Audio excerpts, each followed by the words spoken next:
سیدنا ابو رافع رضی اللہ عنہ بیان فرماتی ہیں کہ رسول اللہ صلی اللہ علیہ وسلم نے اپنے چاچا حضرت عباس رضی اللہ عنہ کو کہا تھا کہ چاچا کیا میں آپ سے محبت کا حق ادا نہ کروں؟ تو چاچا نے کہا کیوں نہیں؟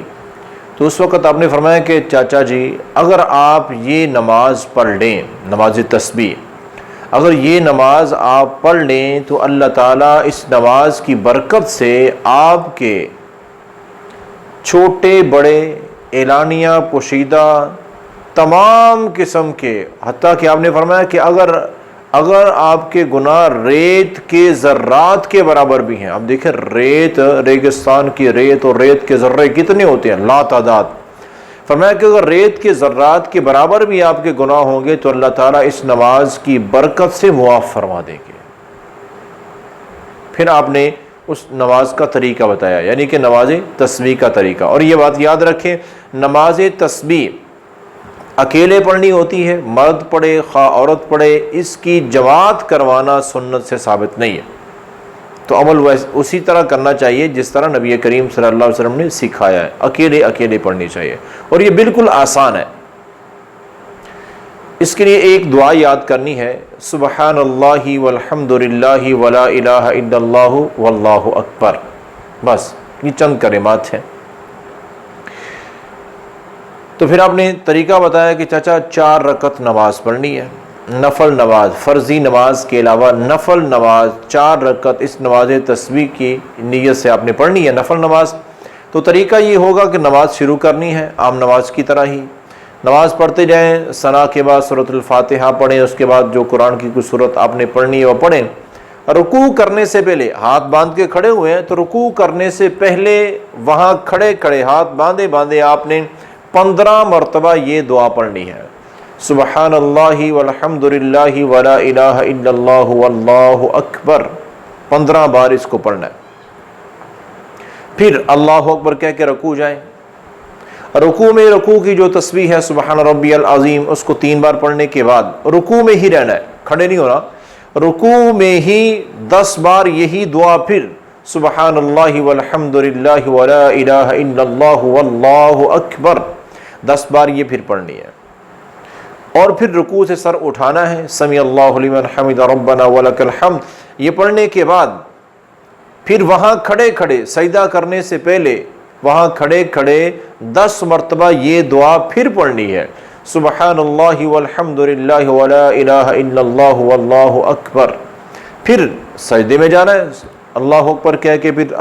سجدے کی تسبیح سبحان ربی الاعلیٰ پڑھنے کے بعد سجدے میں ہی رہنا ہے، سر اٹھانا نہیں ہے، 10 بار یہ دعا پھر پڑھنی ہے۔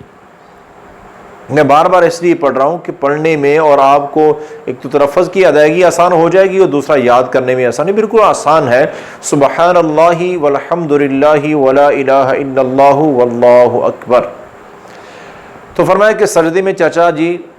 10 بار پڑھنی ہے، پھر سجدے سے سر اٹھانا ہے، پھر 2 سجدوں کے درمیان کی دعا جو آپ نے بتائی وہ پڑھنی ہے، اس کے بعد پھر یہ اللہم اغفر لی پڑھنے کے بعد دوسرا سجدہ کرنے سے پہلے وہاں بیٹھے 10 بار پھر یہی دعا پڑھنی ہے، سبحان اللہ والحمد للہ ولا الہ الا اللہ واللہ اکبر۔ پھر دوسرا سجدہ کرنا ہے اور دوسرے سجدے میں بھی پہلے سجدے کی طرح 10 بار پھر پڑھنی ہے، سبحان ربی الاعلیٰ 3 بار پڑھنے کے بعد پھر 10 بار یہی دعا پڑھی جائے گی۔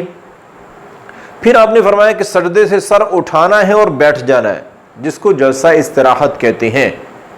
پہلی رکعت پڑھنے کے بعد سیدھا کھڑے نہیں ہونا، یہ سنت کے خلاف عمل ہے۔ اللہ کے رسول صلی اللہ علیہ وسلم کا طریقہ کار کیا تھا، نماز پڑھنے کا سنت طریقہ کہ آپ ایک رکعت پڑھنے کے بعد یوں بیٹھتے اتحیات اور اس کے بعد بیٹھ کے اطمینان سے پھر آپ کھڑے ہوا کرتے تھے۔ تو فرمایا کہ چاچا جی دوسرا سجدہ کرنے کے بعد آپ نے بیٹھ جانا ہے اور 10 بار یہ دعا پھر پڑھنی ہے، اس طرح سے 10 بار پڑھ کے پھر کھڑے ہونا دوسری رکعت کے لیے، اور دوسری رکعت میں بیعینی ہی مکمل دوسری رکعت پہلی رکعت کی طرح، یعنی کہ ویسے یہ دعا پڑھنی ہے۔ تو اب ایک رکعت میں 75 مرتبہ یہ دعا پڑھی گئی ہے۔ میں ایک بار پھر دہراتا ہوں، رکوع سے پہلے قرات سورہ فاتحہ اور کوئی اور سورت پڑھنے کے بعد رکوع کرنے سے پہلے 15 مرتبہ، رکوع میں 10 مرتبہ، کتنا ہو گیا 25، اور پھر رکوع سے جب سیدھے کھڑے ہونا ہے تو پھر 10 مرتبہ 35، پھر جب پہلا سجدہ کرنا ہے تو سجدے میں 10 مرتبہ 45، پھر ایسے ہی سجدے سے سر اٹھانا ہے تو 2 سجدوں کے درمیان میں 10 مرتبہ 55، پھر دوسرا سجدہ کرنا ہے تو دوسرے سجدے میں پھر 10 مرتبہ 65، اور پھر دوسرا سجدہ کر کے اٹھ کے بیٹھ کے پھر 10 مرتبہ پڑھنی ہے 75 مرتبہ۔ ایسے ہی سیم دوسری رکعت، لیکن دوسری رکعت میں ایک تھوڑا سا فرق آئے گا کہ جو 2 سجدے کرنے کے بعد پڑھنی نا 10 مرتبہ، وہ دوسری رکعت میں اتحیات پڑھنے کے بعد پڑھنی ہے۔ پہلی رکعت میں کیا کیا تھا کہ 2 سجدے کر کے بیٹھ کے تو 10 بار یہ دعا پڑھی تھی، تو دوسری رکعت میں چونکہ پہلی رکعت میں تشہد نہیں تھا اس لیے 10 بار دعا پڑھنے کے بعد کھڑے ہو گئے، تو دوسری رکعت میں چونکہ اتحیات بیٹھنا ہے تو اتحیات پورا پڑھ لیں، اور اس کے بعد اٹھنے سے پہلے آخر میں جا کے 10 بار یہ دعا پڑھنی ہے۔ تیسری رکعت سیم اسی طرح ہوگی، اور چوتھی رکعت میں بالکل اسی طرح دوسری رکعت کی طرح چوتھی رکعت میں جو آخری 10 بار یہ دعا پڑھنی ہے نا، سبحان اللہ والحمد للہ ولا الہ الا اللہ واللہ اکبر، یہ کب پڑھنی ہے؟ آخری تشہد جس میں سلام پھیرنا ہے، وہ پورا تشہد پڑھنے کے بعد بالکل جب آخر میں صرف سلام رہ جائے، ساری دعائیں درود شریف سب کچھ پڑھ لیں، تو آخر میں جا کے یہ دعا 10 بار پڑھنی ہے، اور اس طرح یہ 75 75 75 اور چوتھی رکعت میں یہ 75 مرتبہ، یہ مکمل 300 مرتبہ تسبیح۔ تسبیح کس کو کہتے ہیں؟ سبحان اللہ، اس کو تسبیح کہتے ہیں، اللہ کی پاکی بیان کرنا، تو یہ تسبیح ہے۔ اس لیے چونکہ اس میں 300 مرتبہ تسبیح اللہ کی بیان کی گئی ہے، اس لیے اس کو نماز تسبیح کہتے ہیں، ایسی نماز جس میں بہت زیادہ اللہ کی تسبیح بیان کی جاتی ہے۔ تو میرے بھائیو، اس کے بہت زیادہ فائدے ہیں، بہت زیادہ۔ آپ نے کیا فرمایا کہ اگر کسی کے گناہ ریت کے ذرات کے برابر بھی ہیں تو اللہ سارے معاف کر دیں گے۔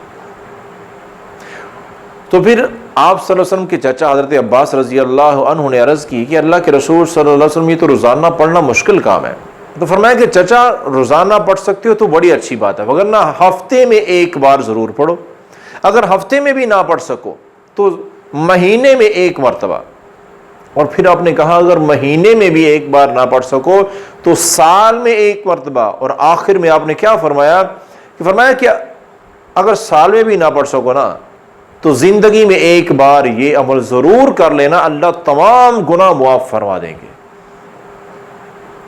تو میرے محترم سامعین و ناظرین، بڑا آسان عمل ہے، چند منٹ لگتے ہیں 4 رکعت نماز پڑھنے میں، اور ساری زندگی کے چھوٹے بڑے تمام گناہ معاف ہو رہے ہیں، تمام گناہ۔ میرا خیال ہے اس سے آسان طریقہ اور کوئی گناہ معاف کرانے کا نہیں ہے۔ تو اللہ تعالیٰ سے میں بھی عاجزانہ دعا کرتا ہوں، آپ بھی دعا کریں، اللہ تعالیٰ ہمیں ایسے نیک مواقع سے فائدہ اٹھانے کی توفیق عطا فرمائے، یہ چیزیں خود بھی عمل کریں اور دوسروں تک شیئر بھی کریں ان چیزوں کو، تاکہ دوسرے لوگ بھی عمل کریں اور ہمیں بھی اس کا اجر مل سکے۔